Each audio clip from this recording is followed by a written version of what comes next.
قرارداد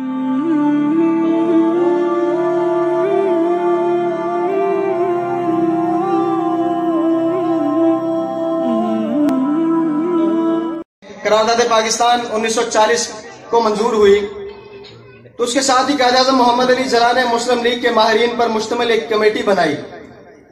جس کی ذمہ داری یہ تھی کہ پاکستان کے تعلیم و ثقافت کا ایک ایسا نظام وضع کیا جائے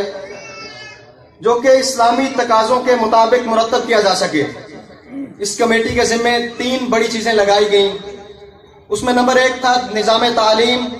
نمبر 2 تھا نظام معیشت اور نمبر 3 تھا نظام سیاست۔ 1947 کو جب پاکستان معرض وجود میں آیا، پاکستان بننے کے فوری بعد اکتوبر 1947 میں پہلی قومی تعلیمی کانفرنس بلائی گئی۔ گویا کہ آپ اندازہ لگا سکتے ہیں اگست سے اکتوبر تک یعنی کتنی جلدی قائد اعظم محمد علی جناح نے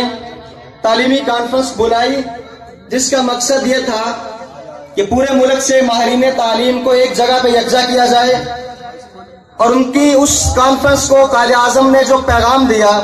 اس کے الفاظ کچھ یوں تھے کہ موجودہ نظام تعلیم ہماری ضروریات کی تکمیل نہیں کر سکتا، بلکہ ہمیں مکمل صحیح خطوط پر استوار نظام تعلیم کی ضرورت ہے۔ حاضرین محفل، ہماری بدقسمتی کہ قائد اعظم محمد علی جناح کو مزید مہلت نہ مل سکی اور وہ اپنا ملک بنانے کے لگ بھگ 1 سال بعد اس دنیا فانی سے کوچ کر گئے۔ اس کے بعد آج تک ہمارے تعلیمی نظام میں جو کچھ ہوا وہ سب آپ کے سامنے ہے۔ اس تقریب کے سلسلے کو مزید آگے بڑھاتے ہوئے، چونکہ یہ ایک ادارے کی اوپننگ سرمنی ہے، تو میں ویلکم سپیچ کے لیے